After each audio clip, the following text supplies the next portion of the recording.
On va lire à partir du verset 1er.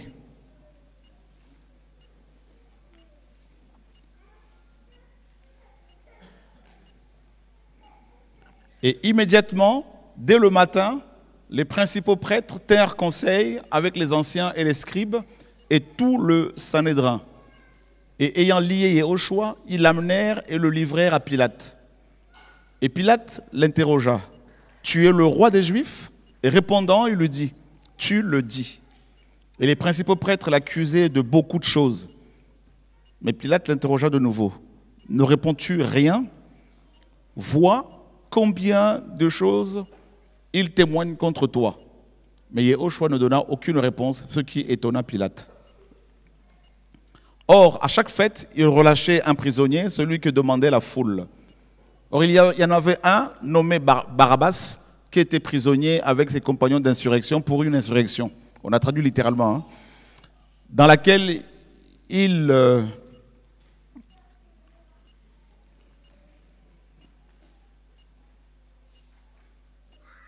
Ça, nous sommes au chapitre 16. Hein. C'est 15.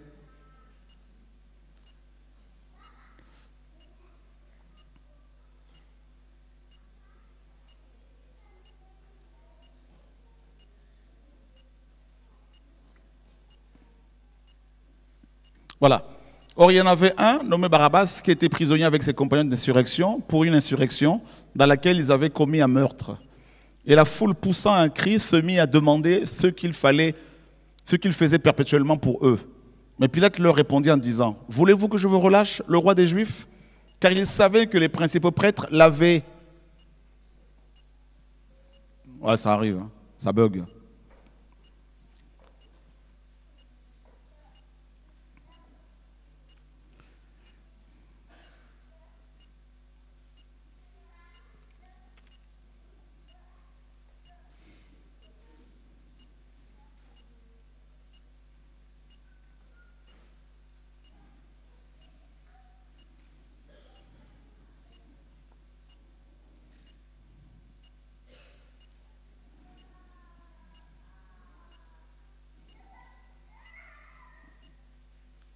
Non, il faut remonter.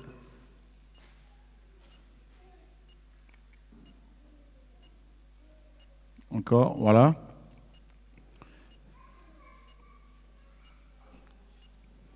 Décidément, Marseille est particulier.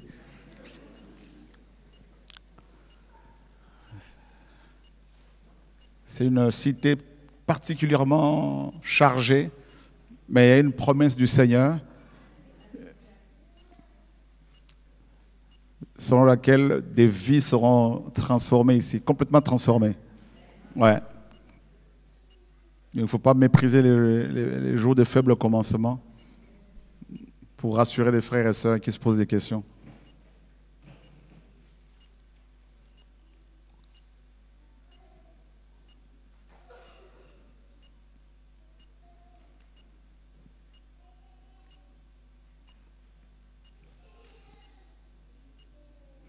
On va parler un peu du procès de notre Seigneur. Et j'étais en train de méditer ce chapitre tout à l'heure, parce que vous savez que nous continuons la traduction. Et on apprend beaucoup de choses en faisant cette traduction. Et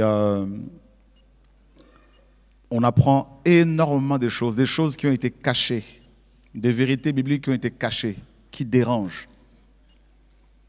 Et plus nous faisons la traduction nous poursuivons la traduction, plus nous réalisons à quel point le diable est méchant. Vraiment. Durant ces 2 jours, Patrick, on est dans la salle jusqu'à quelle heure à peu près? Ok. D'accord. Et donc si vous avez des questions à poser, notamment sur la traduction, n'hésitez pas. Vous savez, la vérité dérange énormément. Vous savez que le seul nom du personnage biblique qui n'a pas été modifié, c'est le nom de Satan. Donc il a poussé les gens à modifier les noms de tous les autres personnages, notamment les noms du Seigneur, il y en a plusieurs. Et il a dit, quant à mon nom, là, il ne faut pas le changer. Satan, l'hébreu Satan. Ça dérange. Et comme vous le savez aussi, l'ennemi a proposé aux humains la philosophie avec un grand P à la place de la vérité.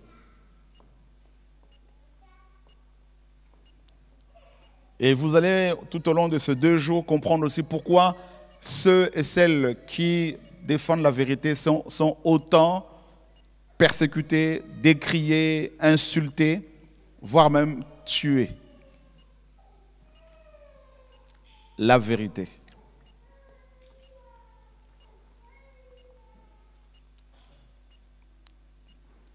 C'est bon? Et donc on nous dit qu'ils avaient commis un meurtre. Et la foule, poussant un cri, se mit à demander ce qu'il fallait perpétuellement, ce qu'ils faisaient perpétuellement pour eux. Mais Pilate leur répondait en disant, voulez-vous que je vous relâche le roi des Juifs? Car il savait que les principaux prêtres l'avaient livré par envie. Par envie. Et j'ai mis un petit commentaire là tout à l'heure, Julien, si tu peux cliquer sur le 1 là, sur le 2 là, ouais. Donc c'est la convoitise mêlée de dépit et de haine à la vue du bonheur ou des biens de quelqu'un, l'envie. Donc les pharisiens étaient haineux, jaloux de ce que le Seigneur Yehoshua HaMashiach avait reçu du Père. D'accord? Donc ils l'ont livré parce qu'ils l'enviaient. Tout simplement. Ils auraient voulu avoir ce que le Seigneur avait. Et ils ne pouvaient pas l'avoir. Ils auraient voulu faire les mêmes miracles que le Seigneur. Mais ils ne le pouvaient pas. D'ailleurs, remarquez bien que quand Nicodème est allé voir le Seigneur, il lui a dit, dans Jean 3, il lui a dit, nous savons que tu es un docteur venu d'Élohim. Donc il le savait. Il le savait. Et pareil dans Matthieu 22, lorsque des disciples des pharisiens sont allés voir le Seigneur pour lui poser des questions, ils ont dit que nous savons que tu enseignes droitement l'évangile, la parole d'Élohim. Donc il le savait. Il savait que Yehoshua prêchait la vérité. Mais ça ne leur a pas empêché de le faire exécuter. Il savait. Et aujourd'hui, beaucoup de pasteurs, beaucoup de dirigeants du monde savent qui est le Seigneur. Ils savent que l'évangile christocentrique est la vérité. Ils le savent. Des professeurs de théologie savent la vérité, connaissent la vérité. Des pasteurs baptistes, pentecôtistes connaissent la vérité. Vous savez, j'ai échangé avec beaucoup de pasteurs, beaucoup de théologiens. Ils m'ont dit, c'est la vérité. Ils disent que nous savons que la femme n'est pas la côte de l'homme, c'est le côté, c'est la moitié. Ils le savent. Alors je leur demande à chaque fois, mais pourquoi vous ne le dites pas? Ben oui, mais ils ont peur d'être exclus de la synagogue. Ils ont peur d'être rejetés, d'être seuls, lapidés. La peur. Donc Pilate, un païen, un non-croyant, un non-juif, savait que Yehoshua, Jésus, notre Seigneur et Sauveur, était accusé faussement. Il savait que les pharisiens l'enviaient. Vous savez, les gens qui vous envient, ils sont prêts à tout pour vous tuer.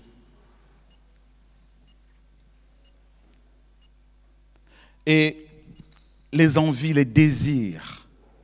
Vous savez que Adam et Ève ont mangé le fruit défendu, non parce qu'ils avaient faim, mais par désir.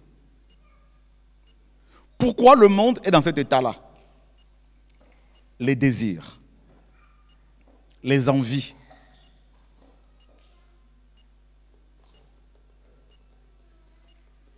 Pourquoi il y a la guerre en Ukraine? Les envies. Pourquoi il y a la guerre au Congo actuellement, où des millions de gens sont tués et personne ne dit rien?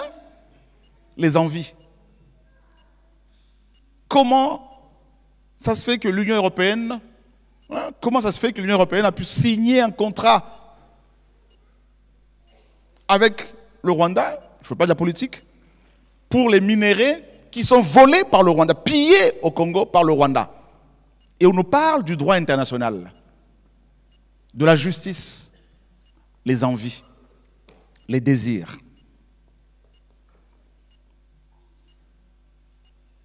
Si Jésus est au choix, notre modèle, le modèle parfait que le Tout-Puissant nous a donné, a été exécuté par ceux et celles qui connaissaient la vérité par envie, et si lui, qui est notre modèle, a subi cela, et nous.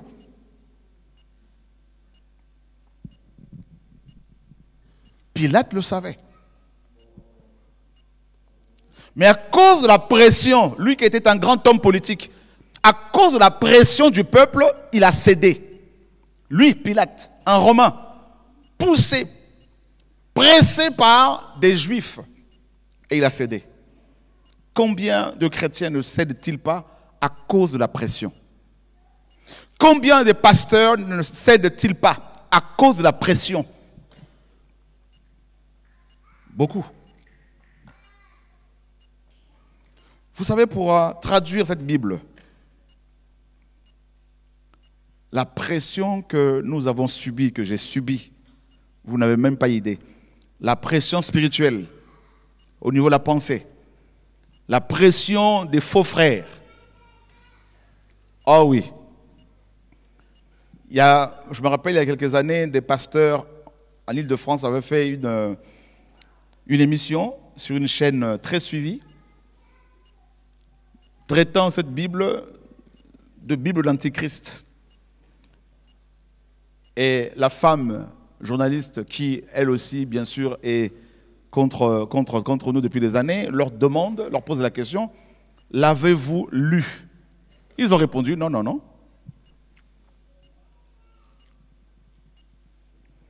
Et la plupart de ces pasteurs, je les connais, ce sont des impudiques, des fornicateurs. Il y en a un, il est apôtre, soi-disant, il a divorcé au moins 2 fois. Non, non, non, on ne l'a jamais vu, on ne l'a jamais lu. Et d'ailleurs, on ne veut pas l'ouvrir parce que c'est une Bible mystique.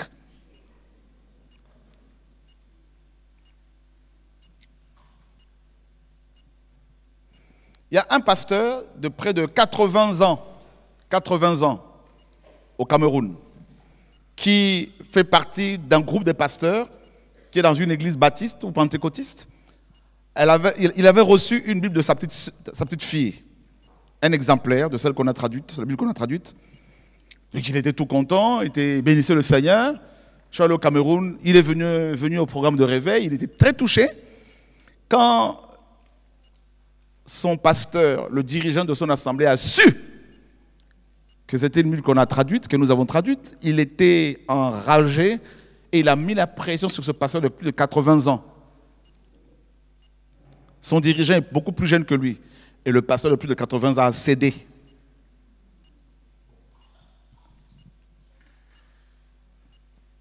Ouais. La vérité.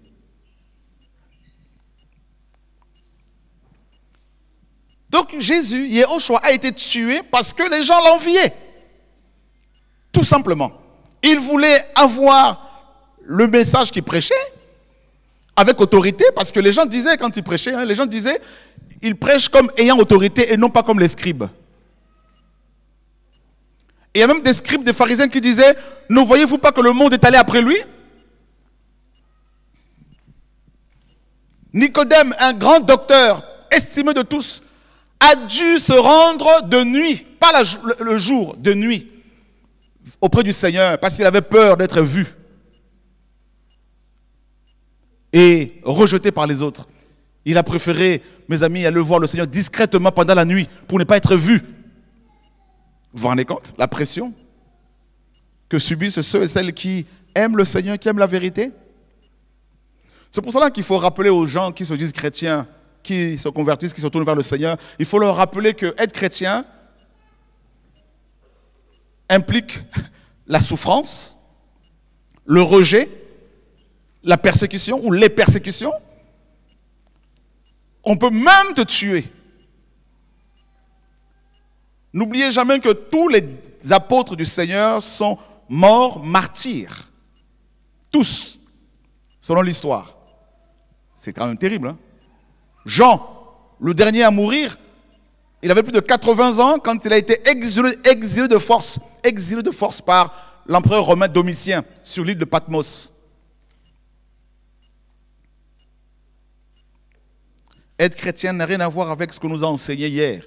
Être membre d'une église locale, connaître bien son pasteur, qui lui a bien sûr à son salaire, tout ça, avec son diplôme théologique, qui fait partie d'une fédération, n'est-ce pas, à la tête de laquelle il y a parfois des francs-maçons rosicruciens, des pasteurs divorcés remariés, validant des lois bizarroïdes, tout ça. Vous voyez, ils sont calmes, ils ne sont pas du tout persécutés, ils sont acclamés. Mais être chrétien, ce n'est pas ça. Être chrétien, c'est déranger. On dérange même quand on dort. Tu déranges. Moi, je me rappelle un jour, pendant que je dormais, le Seigneur m'a dit, tu sais que je t'ai établi pour déranger. Et ensuite, une fois, je priais, il m'a dit, je t'ai établi pour déranger. Donc, quand on est chrétien, on dérange. C'est-à-dire, alors que tu ne fais rien, rien que ta présence dérange. Le fait que tu sois en vie, le fait d'avoir la vie en toi, la vie éternelle, ça dérange. Comment veux-tu que les gens qui sont possédés autour de toi, qui t'entourent, soient calmes? Parce que les démons qui sont en eux sont persécutés, sont par ta présence. Ils ne peuvent pas t'acclamer, ils ne peuvent pas t'aimer. C'est pour cela que les vrais chrétiens passent leur temps à pleurer. Jérémie a dû écrire un livre qu'il a intitulé « Les lamentations de Jérémie ». C'est dans la Bible. Lamentation de Jérémie. Lisez bien le psaume. David a passé son temps à pleurer. Mes ennemis, mes ennemis, mes ennemis, mes ennemis. Et si toi, tu as le même esprit que David, tu veux avoir quoi? Ben, les mêmes choses.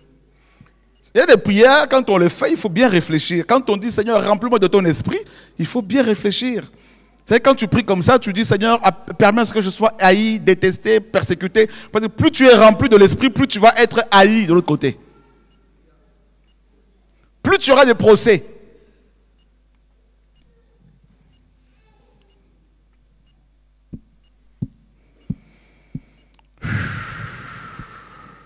Oh Seigneur, je suis seul, je ne comprends plus rien. Eh bien, le Seigneur te dit, ben, ma fille, ben, relis ta Bible. Revois la Bible, de Genèse à Apocalypse. Ne prends pas des versets qui t'arrangent. Vous savez, nous sommes souvent comme ça, on sélectionne comme si on va, quand on va dans une comment dire, grande surface, on va dans un magasin pour faire des achats, eh ben, le rayon huile d'olive ne nous intéresse pas parce qu'on a déjà de l'huile d'olive. Ou on n'en a pas besoin ce jour-là, même si on n'en a pas à la maison, mais on se dit, bon, le repas que je vais faire aujourd'hui ne nécessite pas forcément de l'huile d'olive, alors je vais aller dans un autre rayon. Mais avec le Seigneur, ce n'est pas comme ça. Même les versets amers, il faut les prendre. Mais vous n'avez pas vu que la Pâque devait être consommée, la viande de la Pâque, avec des herbes amères.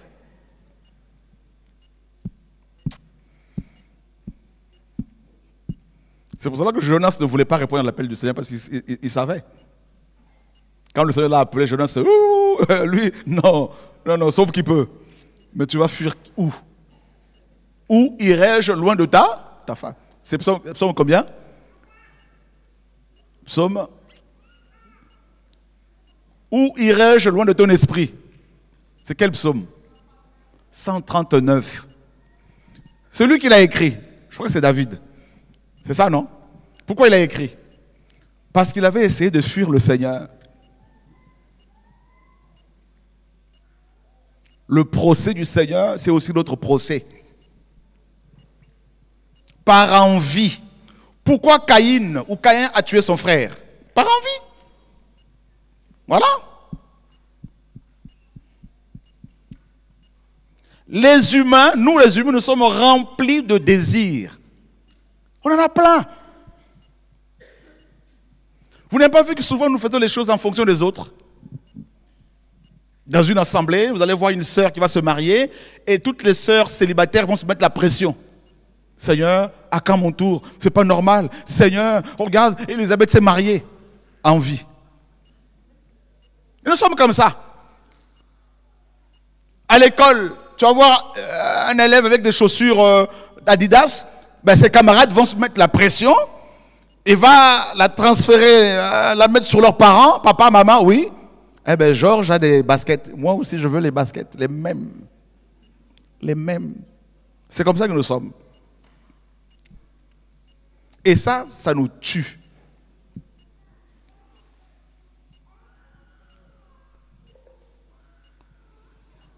Ah, Seigneur.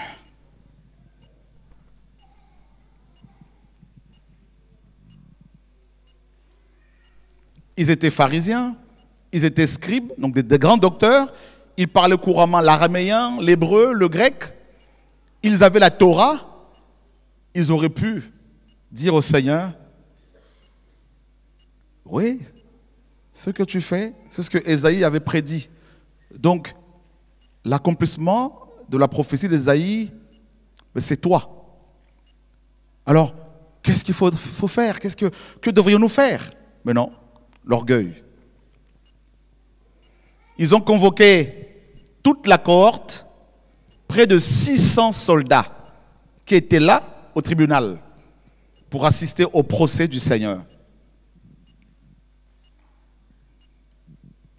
Waouh!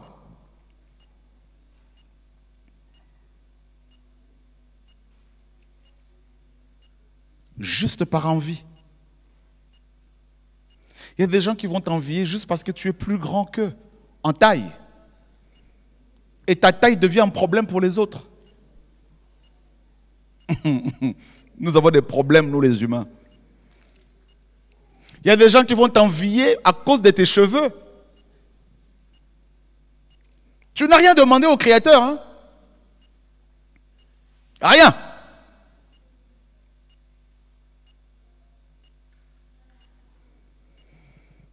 Et on peut t'empoisonner, t'assassiner. Vous savez, les fils de Séva dans la Bible, dans Acte 19, ils avaient vu Paul chasser les démons au nom de Yehoshua Mashiach. Ils l'ont envié. Ils ont dit non, non, si lui fait ça, nous aussi on peut le faire. Nous pouvons le faire aussi. Ils sont allés eux-mêmes chercher un fou, quelque part. Ils l'ont attrapé, ils ont dit tiens, viens ici un peu. Là. Au nom de Yehoshua que Paul prêche. Hein? Sors! Démon, sors! Le démon dit ok, d'accord, attendez. Paul, je le connais. Yehoshua, je sais qui il est. Mais vous, qui êtes-vous? On connaît la suite, non? Les envies. Donc, ils condamnent le Seigneur par envie. Et regardez, on nous dit au verset 15, mais Pilate, voulant satisfaire la foule, voilà notre problème, satisfaire les gens. Si vous cherchez à satisfaire les gens, vous allez déplaire au Seigneur. Et si vous cherchez à plaire au Seigneur, vous allez déplaire à beaucoup d'humains. Et vous risquez de devenir solitaire, seul, vivre seul. Ah bah oui. Parce que quelqu'un qui cherche à faire la volonté du Seigneur va automatiquement se retrouver seul, souvent seul. Et ce n'est pas facile.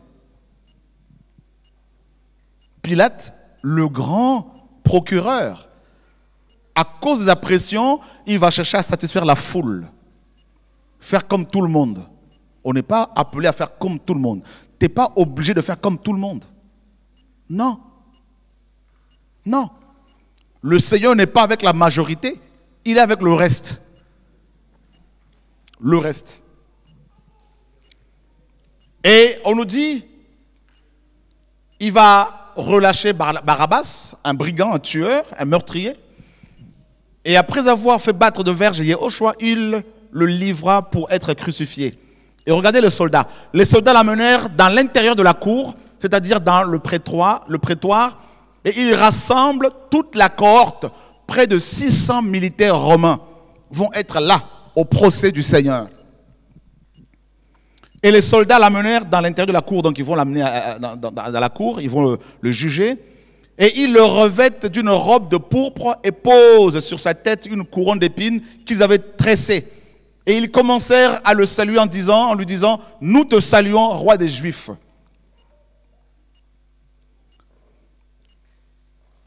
Et regardez, au verset 19, « Et il lui frappait la tête avec un roseau et crachait contre lui, et fléchissant les genoux, il l'adorait. »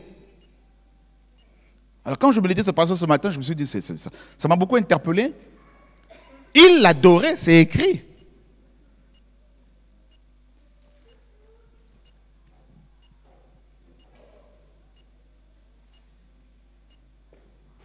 Ils étaient à genoux devant le Seigneur pour l'adorer.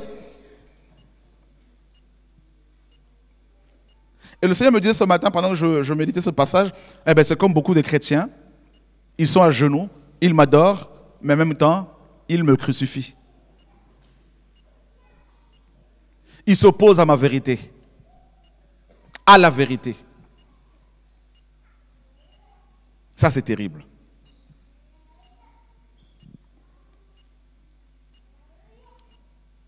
Ils étaient à genoux, ils l'adoraient.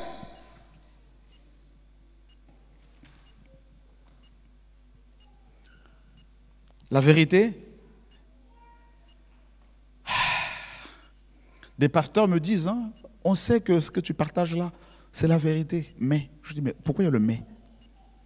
Vous avez vérifié? Oui, on a vérifié. Mais là, pourquoi vous ne faites pas ce que la parole dit? Ben oui, mais on a toujours fait les choses comme ça.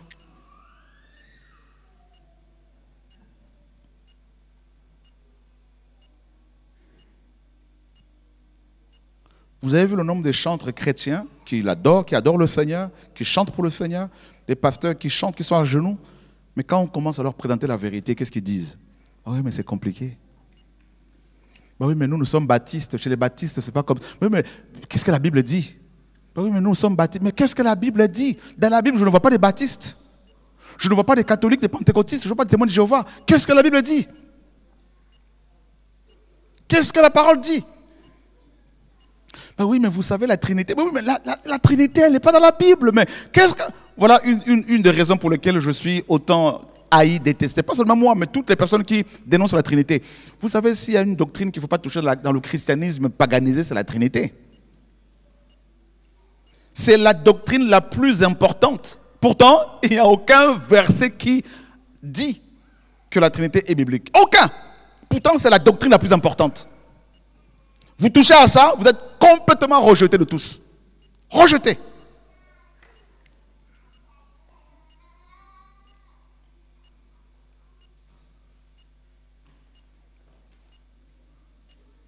Donnez-moi le nom du plus grand mystère dont parle la Bible. Non, c'est sorti le mystère de la piété. Très bien. Le mystère de la piété. C'est dans quel livre? Quel passage? 1 Timothée, chapitre 3. 3. Non, Oui, très bien, très bien. 3.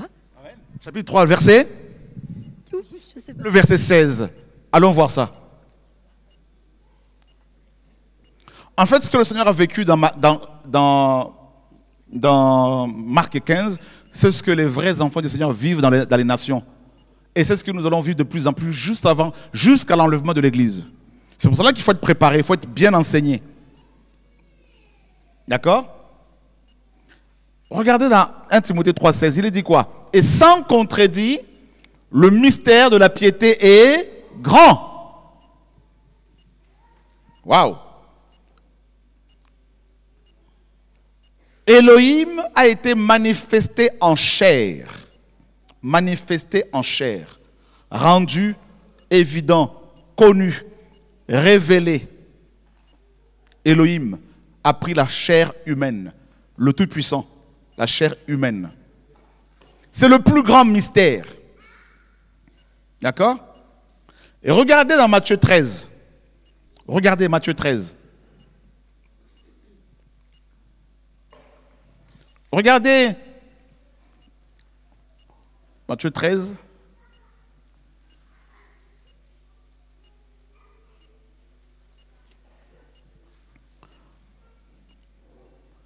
Et verset 10. Et les disciples s'étant approchés lui dirent, pourquoi leur parles-tu en parabole? Et qu'est-ce que le Seigneur va dire ici?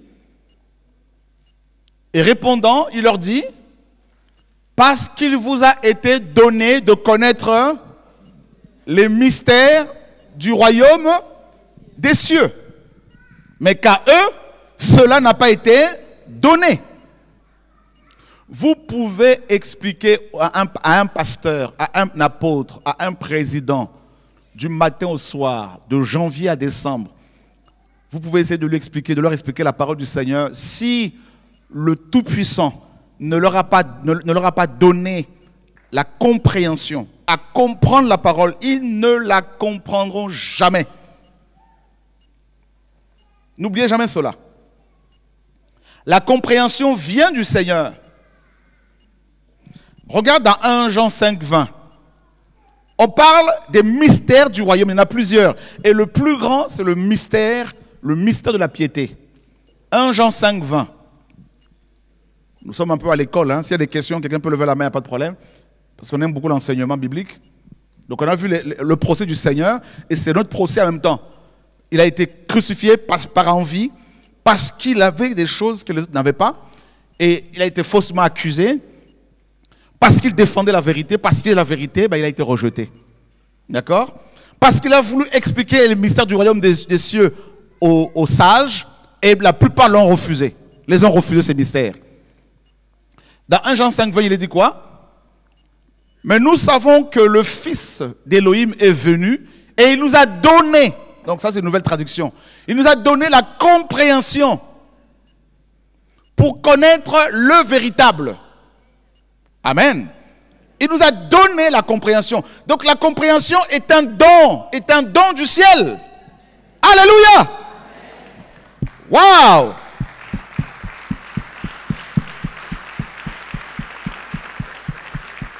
C'est magnifique, non? Waouh, ma soeur Hélène, c'est beau, hein? Je vois de beaux sourires ici. Vous pouvez nous dire un peu ce qui se passe ici, là? On est touché.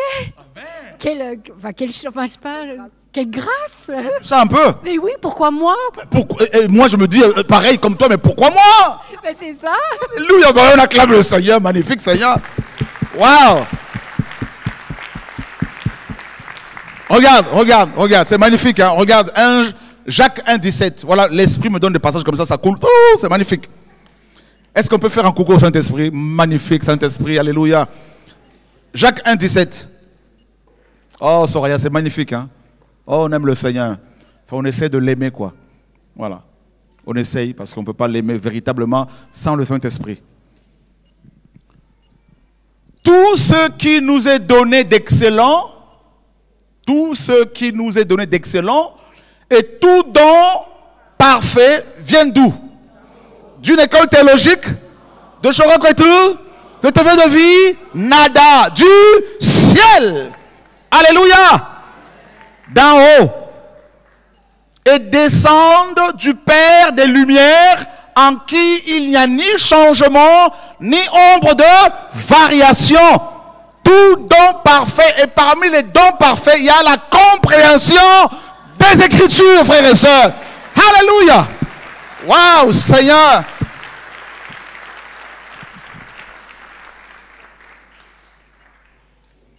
Donc, il y a beaucoup d'humains à qui le Créateur n'a pas donné la compréhension des Écritures.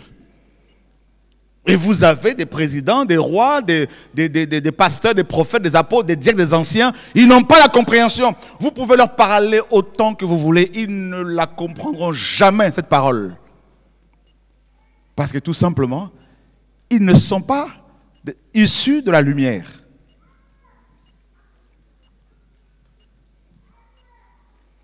Vous allez leur dire, mais c'est tellement évident, c'est écrit, c'est évident. Et on vous dit, ben non. Moi, c'est pas comme ça qu'on m'a appris. Mais, oui, mais oublie un peu les gens qui t'ont appris. Prenons la parole, vérifions.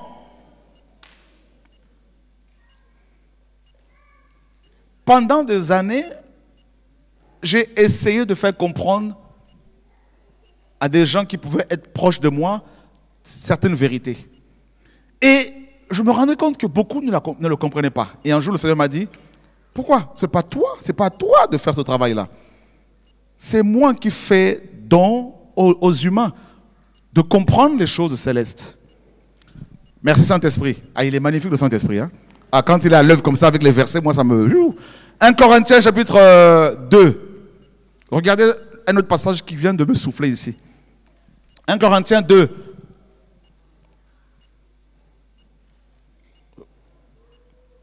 On est toujours dans le procès du Seigneur. Donc à cause de la vérité, à cause de la connaissance, ben vous allez être rejetés. La connaissance vie, pas la connaissance lettre. Et regardez dans 1 Corinthiens chapitre 2, au verset 11. Car lequel des humains a connu les choses de l'être humain, excepté l'esprit de l'être humain qui est en lui? De même aussi, personne n'a connu les choses d'Élohim, excepté l'esprit d'Élohim. Amen. Verset 12. Or nous n'avons pas reçu l'esprit du monde, mais l'esprit qui est issu d'Élohim, afin que nous connaissions les choses qu'Élohim nous a gracieusement. Ah.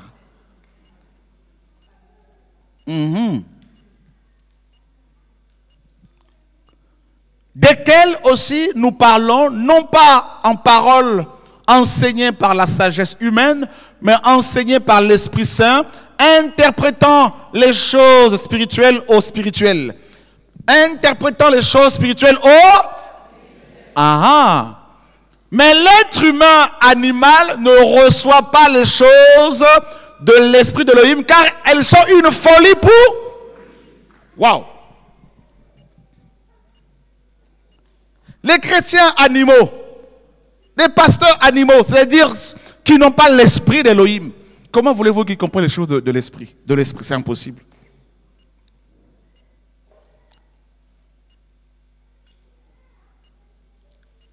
Waouh! Et il ne peut les connaître parce que c'est spirituellement qu'on en juge. Voilà pourquoi quand le Mashiach est arrivé, le Seigneur, notre modèle, il a trouvé, quand il est arrivé là, il a trouvé des pharisiens qui, eux, n'avaient pas l'esprit. C'était des animaux. Mais ils étaient docteurs, grands médecins, grands théologiens, tout ça. Quand il est venu, il leur a parlé des choses simples. Vous savez, le Seigneur n'a pas enseigné des choses compliquées. Hein? Simples. Il a dit quoi? Aime ton prochain comme toi-même. C'était simple. Hein?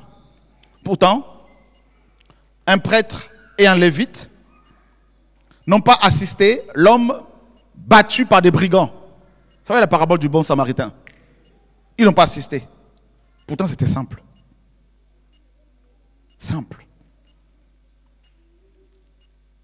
Et que font les églises aujourd'hui avec tous ces SDF qui sont dehors, qui n'ont pas à manger? Que font nos théologiens? Que font nos pasteurs en costume et cravate, qui sont salariés, qui sont dans des fédérations, qui sont costumés, cravatés? Qu'est-ce qu'ils font? Pourquoi beaucoup ne font pas de maraudes? Pourquoi ils ne quittent pas leur costume? Pourquoi ils ne quittent pas les réseaux pour aller sur le terrain? Oui? La simplicité à l'égard du Mashiach. C'est simple. L'évangile est simple. Le Tout-Puissant a quitté son ciel pour nous.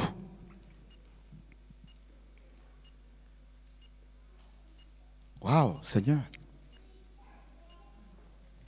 30 ans de vie chrétienne et on n'a pas compris ces choses-là. Comment ça se fait?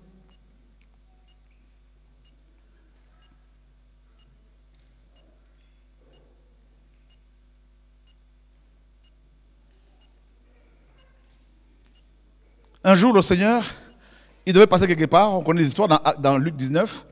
Il y avait un homme, un méchant, un voleur, Zachée. Vous voyez? Un escroc. Il était petit de taille. Il s'est dit, ben, comment vais-je faire pour pouvoir le voir? Parce que je suis petit et les gens ne voulaient pas forcément le laisser voir le Seigneur. Ben, il est monté sur un sycomore. On connaît l'histoire. Et le Seigneur, arrivé à la hauteur de cet homme, de cet arbre, Devant l'arbre, il s'est arrêté. Eh bien, Zachée, tiens, redescends. Aujourd'hui, je vais manger chez toi. Et vous avez vu la réaction des religieux? Oh, mais c'est pas normal ça. Mais comment ça se fait qu'il soit... Pourquoi il va manger chez un pécheur? Comment c'est possible? Un pécheur, un voyou, un voleur! Est-ce que le Seigneur a fait les choses sous pression? Non. Malgré les dires des gens, il est quand même parti chez Zachée. Et vous avez vu quand il est arrivé chez lui, qu'est-ce qu'il a dit? Avant même de parler, Zachée a dit, Seigneur, je veux rembourser toutes les personnes à qui j'ai volé. Lui-même, hein? Et le Seigneur dira, aujourd'hui le salut est entré dans cette maison, car celui-ci aussi est un fils d'Abraham. Waouh!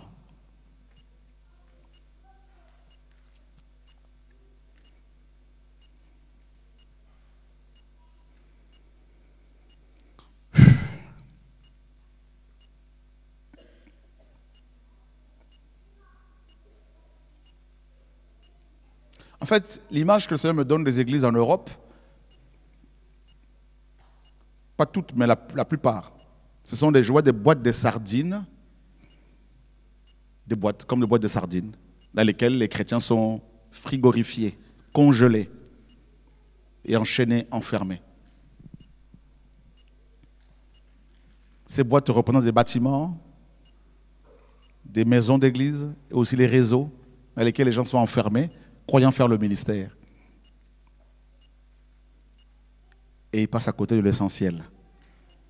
Des gens qui sont dans des hôpitaux, alités, depuis 2 ans, 3 ans, 4 ans, 5 ans, 10 ans, et qui n'ont jamais entendu parler de l'amour du Seigneur. Et vous avez dans ces bâtiments d'église, dans ces réseaux, sur ces réseaux, des chrétiens qui ont fait plusieurs écoles bibliques, qui sont remplis de versets, mais qui n'ont jamais été dans un centre hospitalier. Vous savez pourquoi? Parce qu'on leur dit, mais vous n'êtes pas aumônier, vous ne pouvez pas y aller. Vous voyez, ils se sont arrêtés là. Mais parce que vous allez dans une maison de retraite, ce n'est pas possible, ce n'est pas possible, il faut une autorisation. Ils sont arrêtés là. Et ils n'ont pas compris que l'autorisation, nous l'avons déjà reçue. C'est l'onction du Saint-Esprit.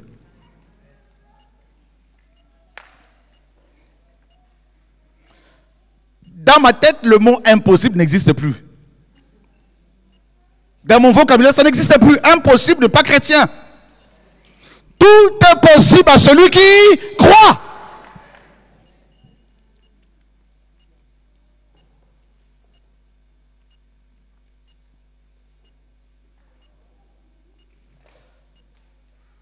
Et beaucoup disent aussi, Seigneur, le jour où tu me donneras les moyens, je veux faire ton œuvre. Non, non, non, non. On ne fait pas l'œuvre quand on a les moyens. On fait l'œuvre quand on n'a rien.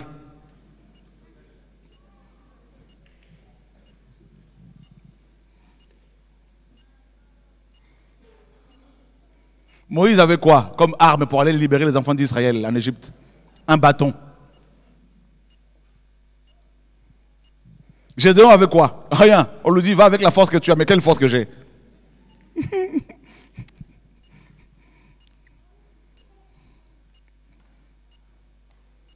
Qui réalise aujourd'hui qu'il a perdu beaucoup de temps? Ah, tu sais, Seigneur, j'ai des problèmes, j'ai un problème de santé. Tant que tu vas t'arrêter sur ta maladie, à toi, tu ne feras jamais l'œuvre. Donc la maladie devient ta prison, t'enferme, t'enchaîne. Oh, tu sais, Seigneur, je suis beaucoup blessé dans les églises, hein, alors je préfère rester à la maison, tu sais. Je suis plus en sécurité chez moi. Alors, je suis bien chez moi, entre mes 4 murs. Vous voyez, tu vois, Seigneur, tout le matin, je te prie quand même, le Seigneur, je médite la Bible, tout ça, donc je suis bien comme ça. Et j'attends ton retour. Au chaud.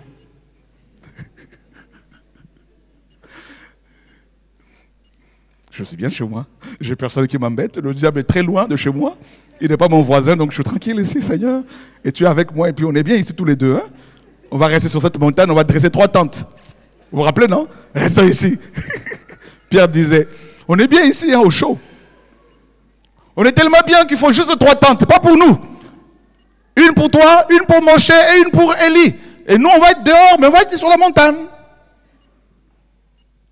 Alors qu'en bas, il y avait un homme possédé qui était là qu'il fallait délivrer. Lui, il voulait rester sur la montagne. Vous vous rappelez de l'histoire de Matthieu 17? On est trop confortablement assis. On est bien ici, Seigneur, tous les jours. Nous savons quoi manger du 1er janvier au 31 décembre parce que le congélateur est bien rempli. On est bien, Seigneur, tu nous as bénis. Oh, magnifique, le frigo, quand je l'ouvre, comme ça, de temps en temps pour vérifier ce qu'il y a. Oh, merci. Oh, il y a du yaourt, c'est magnifique. Oh, il y a du camembert, c'est magnifique, Seigneur. Oh, la baguette, tout le matin, je vais en chercher, c'est magnifique, Seigneur. Oh, je prends ma carte bleue, je vais vérifier le relevé de compte. Ah, tiens, il y a 10 000 euros, c'est magnifique, Seigneur. Ah, tu m'aimes. Oh, tu m'aimes, Seigneur. Oh. Et puis, tu sais, Seigneur, je travaille dur. Hein? Depuis des années, bientôt je vais avoir ma retraite. Je vais être tranquille. Hein? Mon âme repose et toi, tu as beaucoup de bien pour le reste de ta vie. Il ne faut pas toucher à ma retraite, hein, les acquis, il ne faut pas les toucher. Hein? Parce que vous savez, la retraite, c'est quand même pas mal. Hein? Le Seigneur, c'est pas trop sûr avec le Seigneur, parce que ça, c'est... Mais la retraite, par contre, on est sûr et certain que chaque mois, ça va couler, ça va descendre, ça va tomber. Et, Seigneur, j'ai la foi. T'es sûr que tu as la foi ou tu as plutôt le foie, l'organe, vous voyez, qui est aussi malade en même temps. Seigneur, oui. Eh bien moi, je t'attends, j'attends l'enlèvement de l'église. Je suis prêt. Le voisin, ah ben non, le voisin est dangereux. Si je veux il peut me fusiller, le voisin, il est très méchant. Et le Seigneur te dit, mais l'onction que je t'ai donnée, ça sert à quoi? Donc, toi, le parlant en langue que tu as reçu, c'est juste pour l'église. Ah, ok, tout le dimanche, quand tu vois le pasteur Jacques, ah, ok, d'accord. Et tu prends le drapeau, là, ah, ok, ok, d'accord. On est bien entre nous, non? On fait une agape de temps à autre avec du vin. Ça fait du bien. Il faut pas trop. Il faut dire au pasteur Jacques de faire un peu pause parce qu'on a faim. Vous voyez, c'est midi. Voilà, c'est magnifique ça. On a une agape et puis on va bien manger. Et puis de temps à autre, le pasteur Jacques est tellement accro à la clope que de temps à autre, il fait une pause, il sort. Il est stressé, le pauvre. Vous voyez? Et puis à la fin du mois, il va voir son psy, pasteur psy. Vous voyez? Il s'allonge et puis il faut parler. Oh, vous savez, je suis pasteur, j'ai fait la théologie pendant 10 ans. Et là, actuellement, j'ai eu beaucoup de problèmes parce que Jacqueline, notre sœur Jacqueline, a des problèmes. Son mari l'a quittée. Alors, elle déverse tous ces problèmes sur moi. Alors, je suis vraiment stressé. Ben, je viens te voir, mon psy, pour pouvoir me vider. Et puis, de temps à autre, je vais voir mon psychiatre, tout ça. Il me donne quelques cachets. Et puis, ça me permet de bien dormir. Ça m'apaise. Vous voyez, on est chrétien. Voyez, quand on m'insulte un peu, je suis tellement stressé que je ne lis plus la Bible. Voyez, parce que ce n'est pas normal qu'on m'insulte en tant que chrétien, ce n'est pas logique. Et puis depuis que je demande au Seigneur de fusiller mes ennemis, de le foudroyer, il ne fait rien. Alors là, je suis fatigué, et puis je ne veux plus prier. Et puis il ne faut plus m'embêter avec la prière, là, c'est fini ça. Oh, le frère Chora arrive à Marseille, oh, c'est pas trop... non, je vais regarder depuis chez moi parce que moi, je ne veux plus voir les gens. Hein. Je préfère rester sur mon canapé parce que je suis à l'aise. Voilà, je suis mieux chez moi. Chrétien jusqu'à la mort. Le procès du Seigneur. Alléluia. Et puis Seigneur, oui, je suis ton enfant. Eh bien, si tu m'aimes, parle-moi cette nuit. Si tu ne me parles pas, Seigneur, moi j'arrête. Et ça fait 2 ans que tu pries comme ça fait 2 ans qu'il ne te parle pas. Ça fait 2 ans qu'il te dit, lis la Bible. Seigneur, je pars à Marseille, cette fois-ci, parle-moi clairement. S'il n'y a pas une parole pour moi, là, c'est même pas la peine. D'ailleurs, moi, je suis fatigué. Qui est un tout petit peu fatigué? Un tout petit peu stressé. Oh, ça se voit. Hein. Et puis, depuis des années, le frère, il prêche, il passe devant moi, il ne dit rien. Toujours, ce sont les voisins qui reçoivent et moi, nunca. Est-ce que c'est logique ça? C'est pas normal. Cette fois-ci, je veux m'asseoir devant. Et puis, bizarrement, depuis que je prêche, je suis toujours au milieu. Alléluia! Heureusement que le Seigneur est amour. Hein. On peut l'acclamer, frères et sœurs.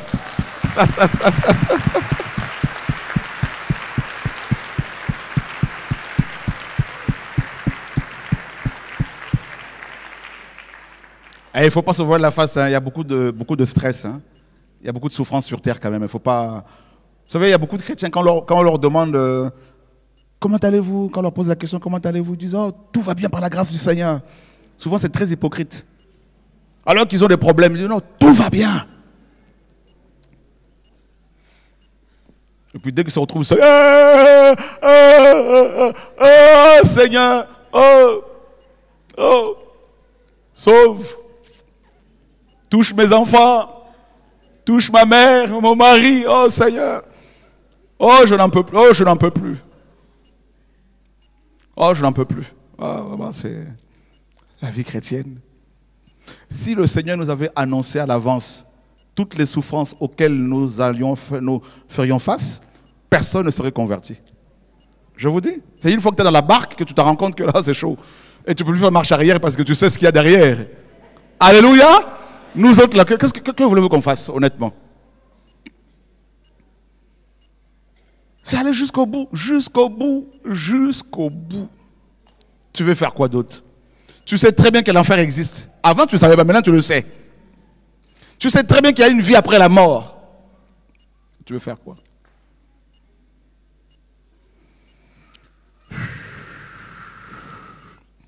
Moi, je vois des chrétiens qui n'avaient jamais entendu dire que la Trinité n'était pas biblique. Mais une fois qu'ils l'ont entendu, vous savez, ils ne pouvaient plus faire semblant. Vous savez, c'est ça la vérité en fait. Vous l'avez entendu, vous pouvez tourner, faire le monde entier, mais vous finirez pas. Si vous êtes du Seigneur, vous ne pouvez pas revenir à la vérité. Pas à une église, dans une église, mais à la vérité. Alors pour votre information, nous croyons que le Seigneur est en train de revenir. Et plus le Seigneur revient, plus ses enfants seront persécutés. Plus l'ennemi va charger. Donc il faut vraiment serrer sa ceinture. Ça n'a pas été évident, surtout ici en Europe, en Occident. Vous savez, de plus en plus, le Seigneur me met à cœur vraiment de repartir, de partir pour l'Afrique. Et non seulement à cause du réveil qui est en train de toucher certaines nations africaines, parce que nous croyons que ce réveil va aussi toucher d'autres pays dans les nations, dans le monde, mais aussi à cause de la persécution qui arrive en Europe. Il y a... Vous savez, lors de l'avant-dernière élection présidentielle américaine, quand le président Donald a perdu, j'ai eu un songe dans lequel le Seigneur me disait que cet homme, Donald, est mon serviteur. Et il me disait clairement que beaucoup de gens ne l'ont pas compris. Comme dans la Bible, le Seigneur appelait Cyrus mon Mashiach pour accomplir sa volonté. Et quand il a perdu, je dis au Seigneur, mais pourquoi? La pensée me venait, il allait revenir pour achever la mission que le Père lui a confiée. Il est ce qu'il est, mais c'est un instrument que le Seigneur utilise. D'accord? Et écoutez très bien. Dans les prochains mois, l'Europe va encore s'enfermer dans, mes amis, des lois anti-Mashiach. Et les vrais croyants seront particulièrement persécutés. Particulièrement.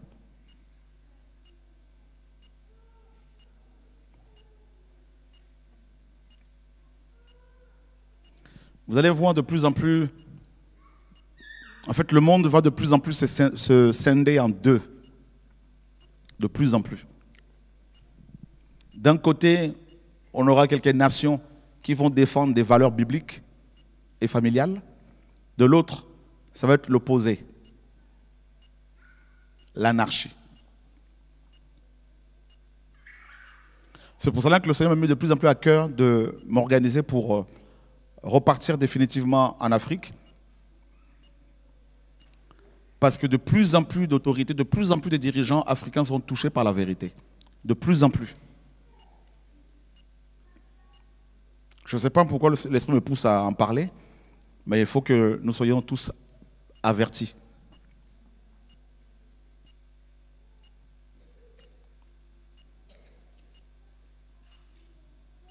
Vous ne voyez pas que le président américain et russe se rapprochent de plus en plus? C'est un signe. C'est un signe de temps de la fin. Voilà pourquoi les enfants du Seigneur connaîtront de plus en plus des procès, comme le maître. Comme le maître. Dans des pays où la vérité est de plus en plus décriée, rejetée. Et là, on va voir de plus en plus l'émergence de l'Église paganisée. De plus en plus.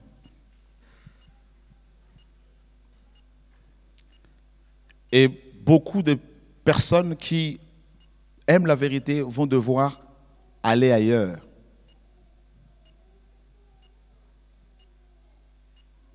Quand je vois comment l'application de la Bible de Yehoshua Mashiach est menacée aujourd'hui, retirée carrément de Google, le Play Store. Waouh, je viens de l'apprendre et je dis waouh. Pourquoi? C'est le nom du Seigneur qui dérange. Le nom.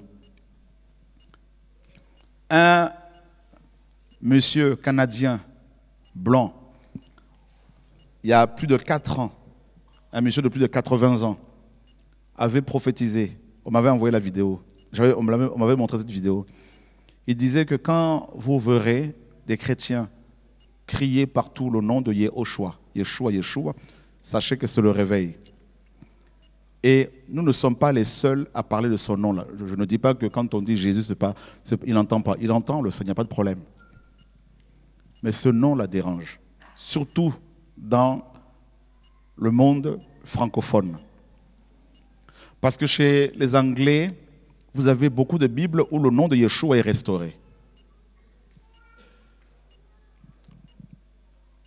Et il y a quelques années, quand on a commencé à parler de la restauration de ce nom-là, beaucoup de gens ne comprenaient pas. Si vous lisez un des livres que le Seigneur m'a fait écrire sur Yehoshua, le mystère révélé, vous verrez que ce livre qui est sorti il y a quelques années déjà, on parlait déjà de son nom. Et on n'est pas les premiers à en parler. Non. Ce nom-là dérange. Pas seulement ce nom, mais aussi d'autres noms tels que Adonai, Elohim, Eloah.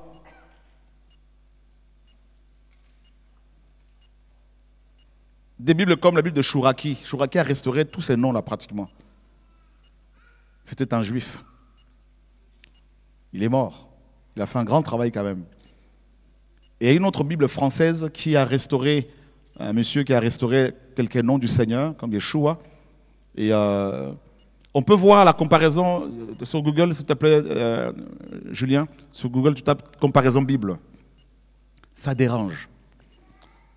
Ça dérange, cette Bible dérange parce que non seulement elle est donnée gratuitement, mais aussi ça permet à beaucoup de gens de découvrir certaines vérités, à des femmes de comprendre qu'elles ne sont pas une côte. La femme n'est pas une côte, mais le côté, la moitié. Ça ne plaît pas. Quand les gens entendent, aujourd'hui, quand les gens lisent que le serpent était devenu rusé et non pas été, parce que le Seigneur n'a pas créé rusé, il était devenu rusé, ça ne plaît pas. Et à cause de toutes ces vérités, on va vous faire des procès.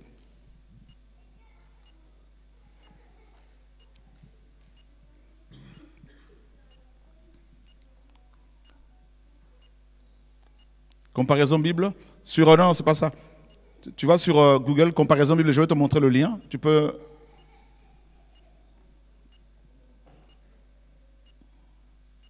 C'est un peu flou, hein. On va régler un peu, attends, 2 secondes. Ouais, c'est ça.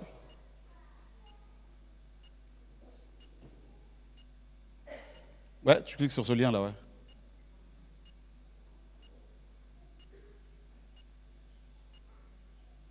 Ça marche pas? Tu peux rafraîchir un peu?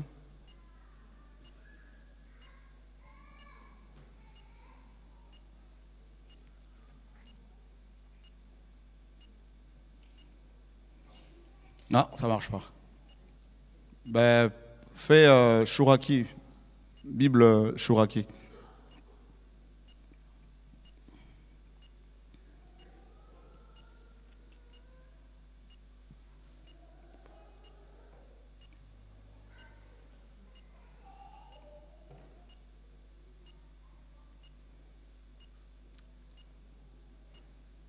Ouais, tu prends...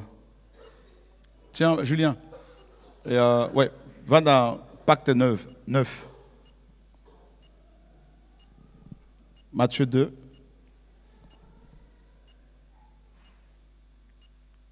On va descendre.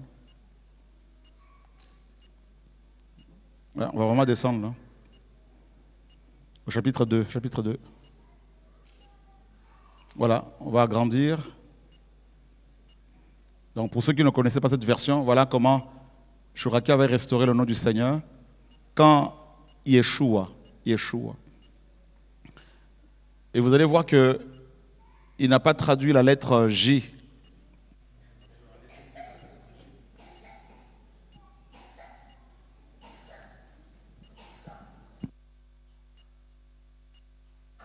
Voilà. En hébreu biblique, la lettre J n'existait pas. Et c'est une Bible qui n'est pas forcément connue de beaucoup de gens. Vous voyez? Donc il y a quand même des gens comme ça. Pourtant, lui, il n'était pas forcément chrétien, disciple du Seigneur. Mais néanmoins, en tant que juif, il a voulu quand même rendre la vérité, proposer la vérité. Il a proposé la vérité aux gens. Et ça, c'est des choses que beaucoup de pasteurs, comme vous le savez, savent, connaissent. Mais ils ont peur. Ils ont peur de dire les choses.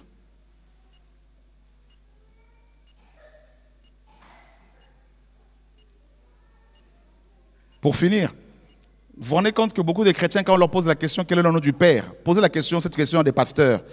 Pasteur, quel est le nom du Père? Posez-leur la question aux pasteurs que vous connaissez.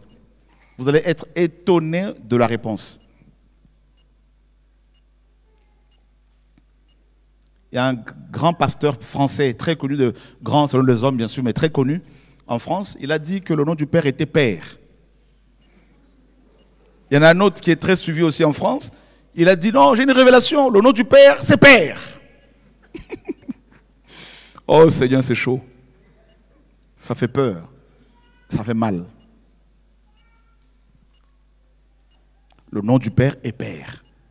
Ben, j'appelle ici Père. Qui va répondre?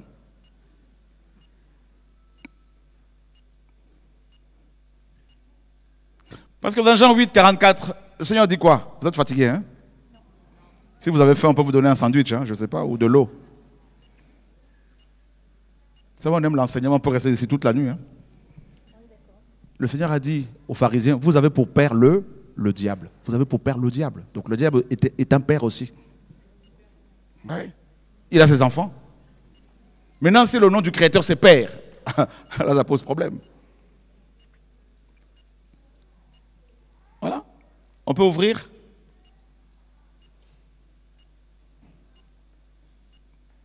Alors, une question. Quel est le nom du Père, mon frère? Elohim. Hein? Elohim. Elohim. D'accord. Mais Dagon est aussi appelé Elohim.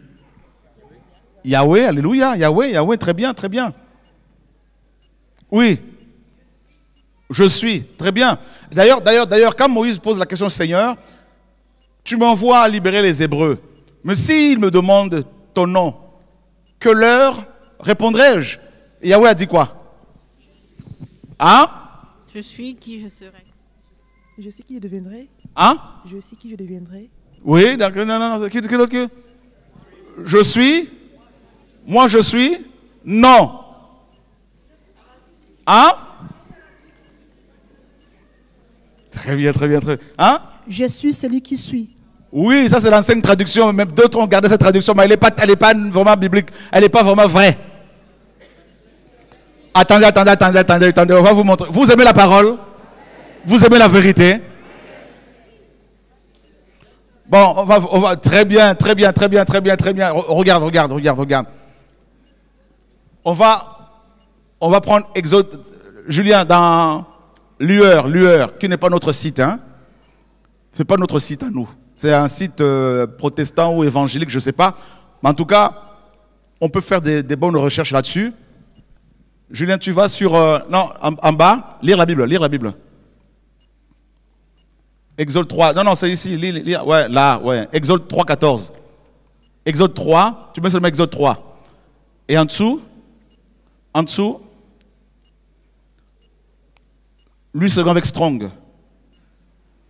Voilà, tu mets 3 là-bas, chapitre 3, affiché. Alors, écoutez, regardez bien ici. Oui.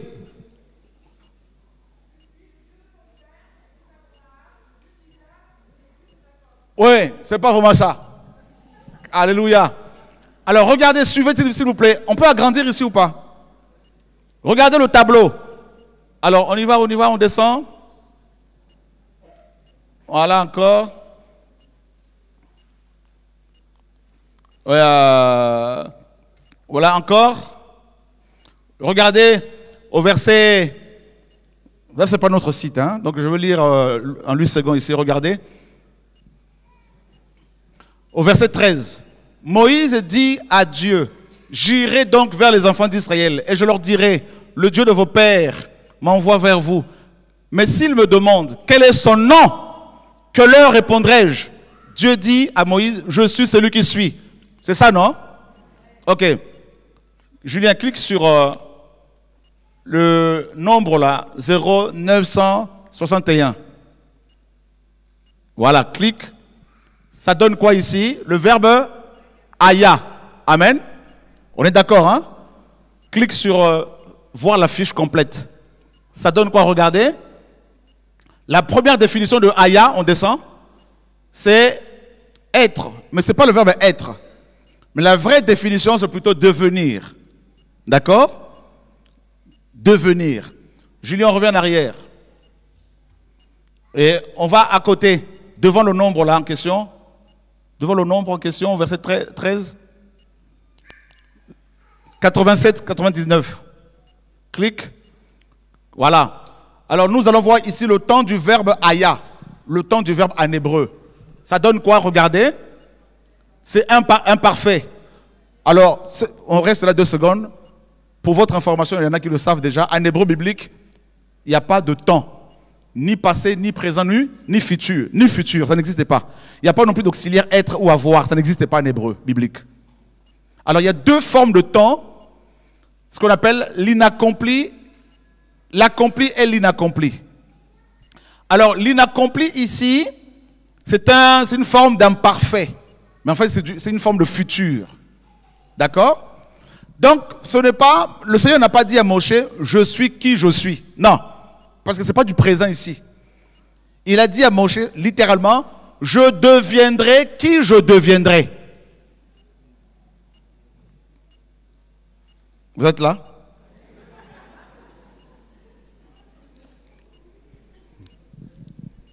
Bon, on vous laisse vous reposer. Hein. Je deviendrai, parce qu'il pose la question au Seigneur, que dois-je dire à ceux et celles qui me demanderont certainement, quel est le nom de l'être de l'Élohim qui t'envoie nous libérer? Et le Seigneur lui dit, dis-leur que je deviendrai qui je deviendrai. Ça veut dire quoi? Si tu as besoin du pain, Elohim deviendra ton pain. Si tu as besoin d'un mari, il deviendra ton mari. Si tu as besoin de l'eau, il deviendra ton eau. Si tu as besoin du chemin, il deviendra ton chemin. Alléluia! Acclame-le, acclame-le, acclame-le.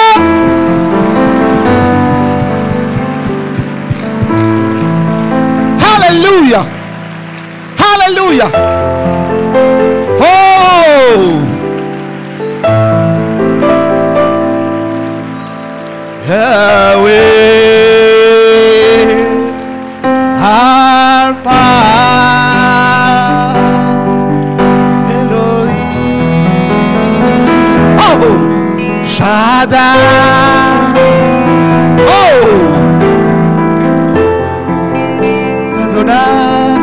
Adonai.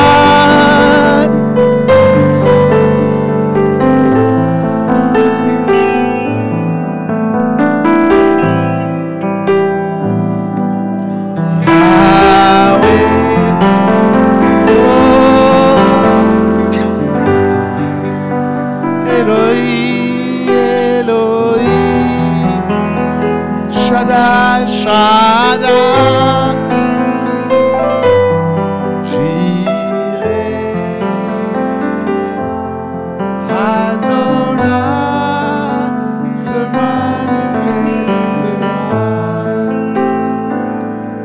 tu l'invoques, il se manifeste. Oh!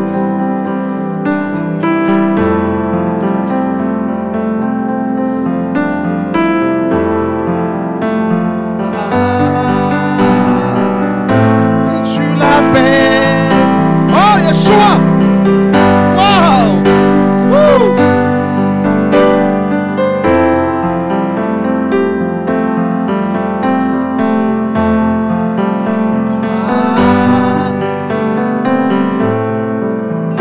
Festera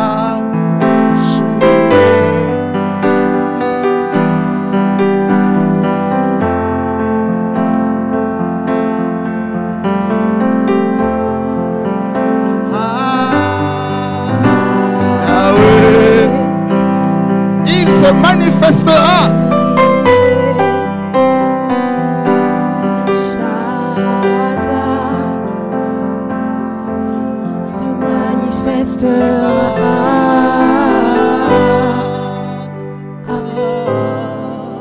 Alléluia. C'est beau, magnifique, on peut prendre place. Et quand je suis tombé sur ce passage-là, le Seigneur m'a vraiment poussé à traduire ça comme... Il y en a qui l'ont traduit, mais c'est rare, comme ça. Je deviendrai. Je deviendrai. Qui je deviendrai. Voilà pourquoi il se présente sous plusieurs aspects. Voilà pourquoi dans Éphésiens 3, on nous dit que les principautés, les dénominations dans les lieux célestes connaissent par l'Église la sagesse infiniment variée d'Élohim.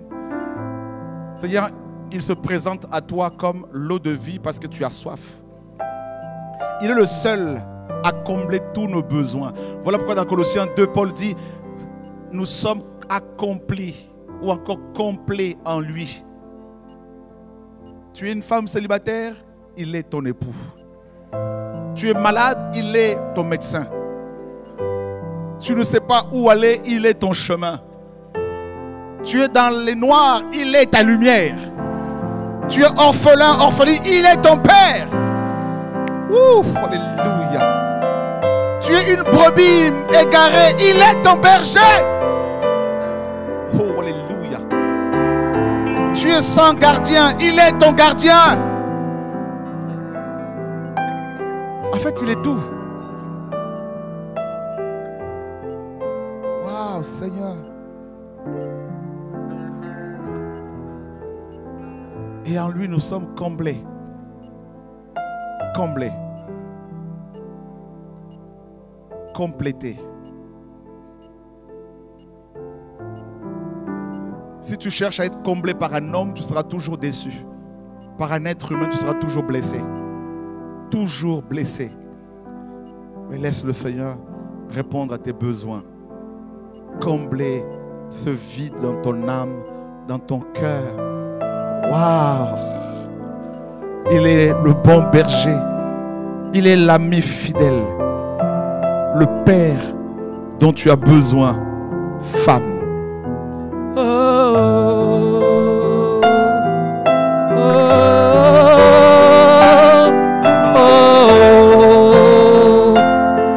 oh, oh, Adonai. Père, nous voici devant ta majesté, devant ton trône de gloire, pour te louer, t'adorer, te louer, toi le majesté. Father, we love you, we need you. Oh, oh, oh. Il est celui qui guérit ton cœur, nos cœurs de toutes ces blessures. Waouh! Tu n'es pas seul. Eloa avec toi. Oh, tu n'es pas seul. Il t'a fait passer par cette souffrance pour te façonner. Tu es le fils qu'il aime, qu'il chérit. Il t'aime. Yeshua, Mashiach. Il t'aime beaucoup, mon frère. Il me dit qu'il est ton Père. Waouh. Fortifie-toi. Il sait très bien ce que tu vis, ce par quoi tu passes, ce par quoi tu es passé. Et il accomplira ses promesses dans ta vie. Ouais. Tu verras des conversions autour de toi. Des cœurs de pierre seront changés en cœurs de chair. Fortifie-toi. Il te dit, mon sang a coulé pour toi. Oh Seigneur. Ton amour, ta puissance, ta présence dans ma le Père vie. t'aime. Oh, l'homme peut blesser, peut décevoir. L'homme peut tromper. Le Seigneur est fidèle. Il va visiter ta famille. Il va toucher les cœurs de pierre. Il va les changer. Il apporte la guérison dans ta famille. Il veut te dire ça. C'est le temps nouveau qui arrive pour toi.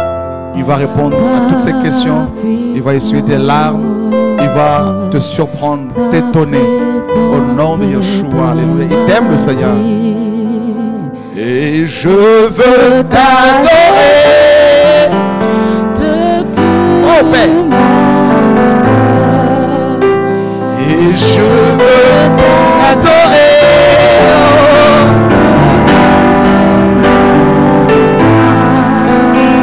Et je veux.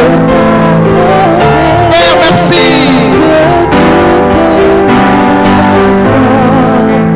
Car tu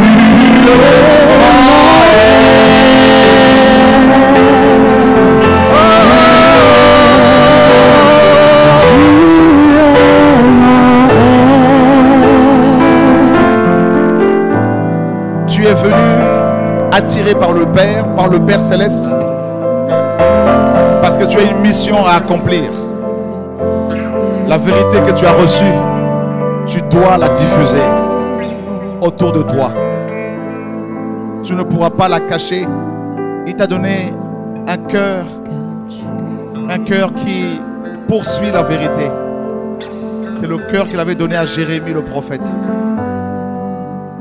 Ouais. Grande, si tu demeures fidèle, sera ta couronne, dit le Seigneur.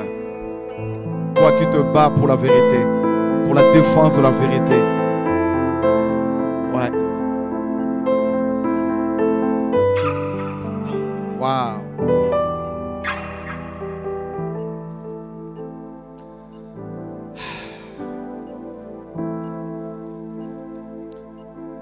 Et quand Moshe lui dit, ben d'accord, il lui dira encore, va leur dire que je deviendrai, m'envoie vers vous. Je deviendrai. En fait, on peut aussi comprendre ce passage par je suis toujours en train de devenir quelqu'un, quelque chose dont tu as besoin. Voilà pourquoi seul le Père nous comble. Lui seul. Lui seul.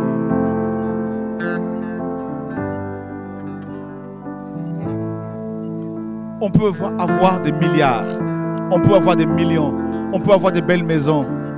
Mais si on n'a pas le Seigneur, on n'est rien. Notre âme est vide, malade. Voilà pourquoi les drogués cherchent encore à se droguer. Les riches cherchent encore à avoir plus d'argent. Parce qu'ils ne sont pas comblés. Mais quand un cœur est comblé par le Seigneur, qu'est-ce qu'il désire encore? Juste sa présence. Et si tu as la nourriture, le pain quotidien, ça te suffit. Le reste, tout est vanité. Frères, sœurs, bientôt on sera avec le Père pour l'éternité. Oh oui, bientôt on sera dans ses bras.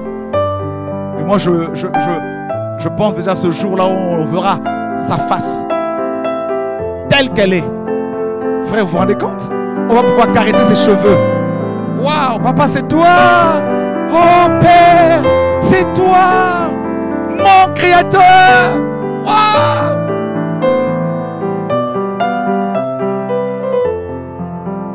dans ces jardins célestes, il y en a plusieurs. On sera là en train de cueillir les fruits célestes. Avec nos harpes, nos instruments d'adoration, de musique. Avec les papillons célestes, avec les animaux célestes, on va louer le Seigneur de gloire. Avec David.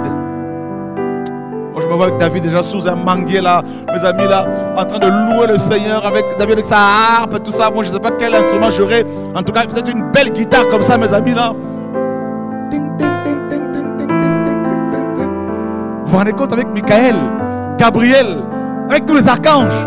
Et tu veux rater le ciel? Non, non, jamais. Alléluia. Alors n'abandonne pas. Quelles que soient les épreuves, ne lâche rien.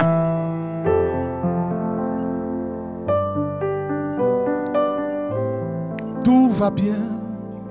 Tout va bien. Dit le Père, tout va bien. Tout va bien. Oh, tout va bien. Ce réveil arrive aussi dans la vie des enfants. Dit le Seigneur de gloire. Ouais, cette année, tu vas pouvoir témoigner sa gloire. Alléluia. Magnifique Seigneur de louange. Toi, occupe-toi de mon œuvre, dit le Seigneur, et tu verras ce que je ferai dans la vie de tes enfants. Alléluia. Dans la vie de tes enfants. Dans la vie de... Oh, alléluia. Magnifique Père. Tu vois là, il guérit. Il sauve. Il restaure. Des gens condamnés. Il restaure. Il restaure. Le Seigneur t'appelle depuis le ventre de ta mère, jeune frère. Il me dit de te dire qu'il t'a mis à part depuis le ventre de ta mère pour pouvoir le servir. Tu n'aimes pas l'injustice. Tu veux aider les gens. Tu veux toujours aider les gens. Tu as toujours voulu tendre la main. Tout ça, aider les démunis, tout ça, les pauvres. Et le Seigneur t'a mis à part pour pouvoir annoncer sa parole. Il va lui-même te former. Et tu vas proclamer l'évangile. Tu vas beaucoup voyager pour moi, dit le Seigneur. Et il me dit de te dire que c'est lui ton Père. Lui et lui seul. Il va se révéler particulièrement à toi. Il va te surprendre. Il va t'étonner. Il va t'étonner. Il va t'étonner. Oh, alléluia. Tu le connais? C'est qui? Ah ah. C'est qui? Ça veut tout dire. Tu l'aimes? Tu es amoureuse? Oh, ça se voit. Tu l'aimes?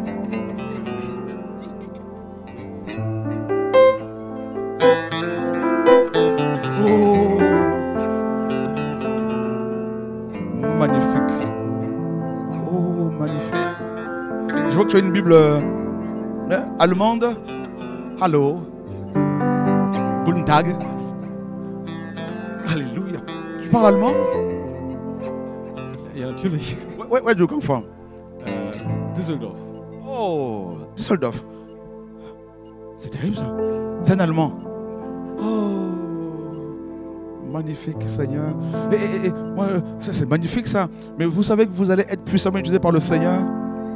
Dis-lui.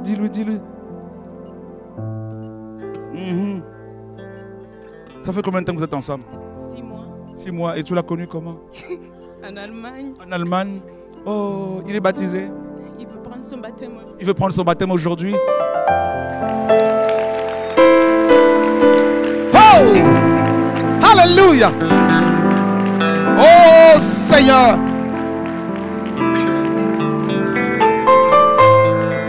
Regarde, venez tous les deux. Venez tous les deux. On aime les histoires d'amour qui viennent du Seigneur. Alléluia! Ce jeune homme, je ne le connais pas.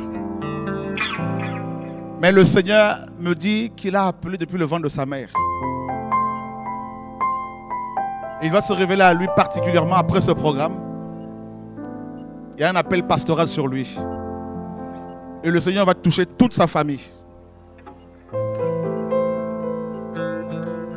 C'est vraiment lui qui vous a mis ensemble. Demeurez dans la sainteté. Et vous allez vivre la gloire du Seigneur. Au nom de Yehoshua Mashiach. Et au travers de votre couple, le Seigneur va visiter aussi toute ta famille, va restaurer aussi toute ta famille. Au nom de Yehoshua Mashiach, notre Seigneur et Sauveur. Alléluia. Oh. Oh, ben on va le baptiser. On le baptise aujourd'hui. Et ils vont servir le Seigneur tous les deux. Avec des beaux bébés métis. À la gloire du Seigneur. Alléluia. Ah ben c'est réglé.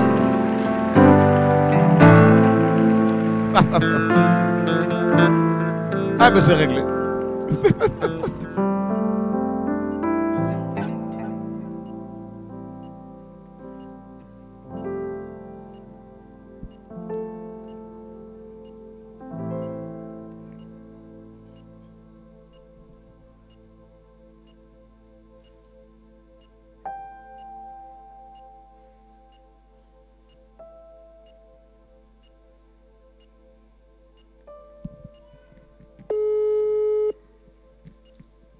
Attendez.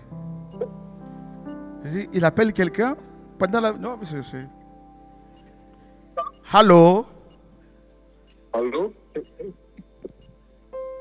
Est-ce que tu peux parler en allemand? Tu as suivi là au frère William? Oui, oui. Ça te suit, ça là. Parle en Alléluia. allemand à ton compatriote allemand qui est ici. Hallo, Bruder aus Düsseldorf. Halleluja. Ich preise Joshua Mashiach. Ich freue mich so sehr, was Joshua in dein Leben tut. Halleluja. Wie heißt du noch? Lucas. Lucas. Hallo, Lukas. Halleluja. Ich preise Joshua Mashiach dafür, was er in deinem Leben tut. Es gibt also eine Bibel auch für dich, die Bibel von Joshua Mashiach. Halleluja. T'as vu? La Bible que vous avez traduite, voilà, c'est tombé sur un allemand là. Alléluia. Alléluia, on l'acclame. Gloire au Seigneur. Ok, on va appeler aussi Nicole. Attends 2 secondes. On se rappelle à la fin, je vais te le passer à la fin. D'accord, Amen. Amen. Le réveil là, ça touche beaucoup de nations là, vraiment c'est magnifique.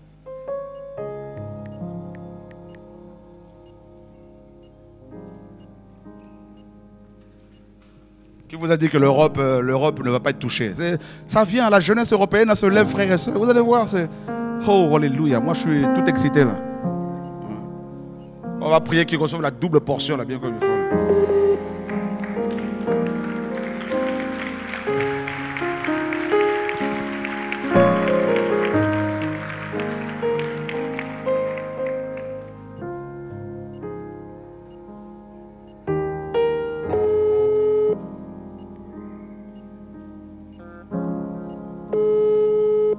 Tu vois, Patrick, je te disais quoi? Le Seigneur peut organiser un programme comme ça pour une personne. Je le disais ça tout à l'heure. Hein? C'est magnifique. Quelqu'un est en train d'être guéri par le Seigneur d'une sciatique.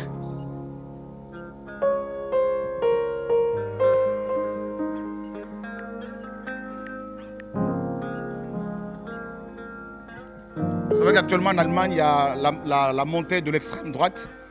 Mais il y aura en même temps un vent de l'esprit qui va souffler en Allemagne. Hallo. Hallo. Guten Tag. Guten Tag. Comment? Tu peux parler un peu là? Oui, oui. Je suis dans la voiture. Attends, je te rappelle, Nicole appelle. Nicole appelle. Ok. Allô, Nicole. Allô?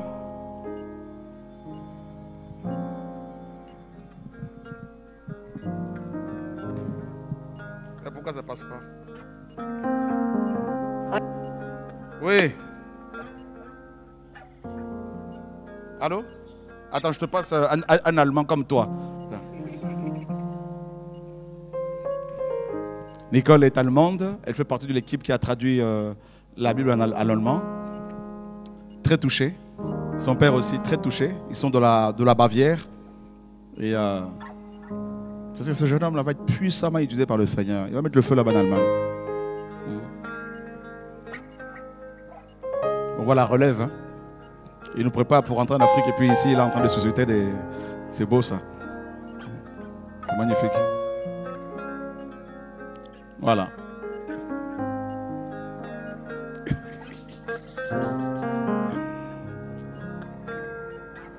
Qui souffre de la sciatique ici? Sciatique? Ouais, tu peux avancer, le Seigneur est en train de te guérir, s'il te plaît. Quelqu'un souffre beaucoup de l'épaule droite aussi, que le Seigneur est en train de guérir. Ouais, tu peux avancer. C'est une flèche que tu as reçue là. Ouais. Depuis quand tu souffres de ça? 6 ans. Qui croit que le Seigneur peut la guérir, frères et sœurs? Oh, il n'a pas changé. Alléluia. Oh.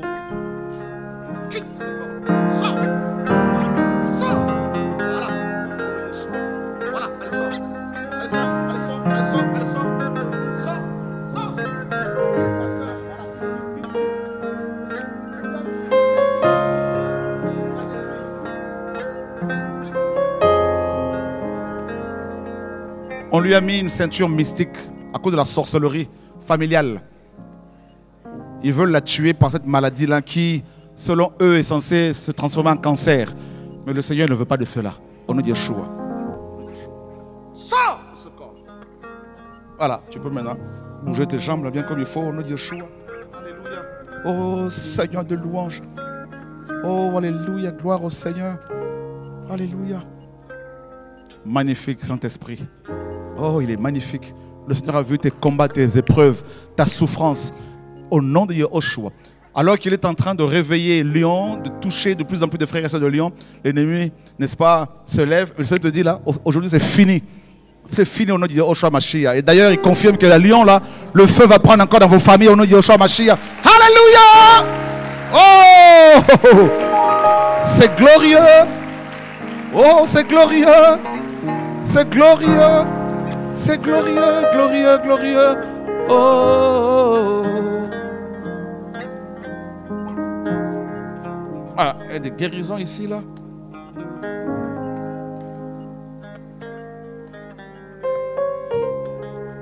Tu sais que la retraite, là, tu vas la faire là-bas, là, tu vas servir le Seigneur au Cameroun, il va te faire rentrer là-bas au pays pour servir puissamment au nom de Yeshua. Il t'amènera dans des coins reculés là-bas pour aller faire le travail, l'œuvre du Père au nom de Yeshua, notre Seigneur et Sauveur.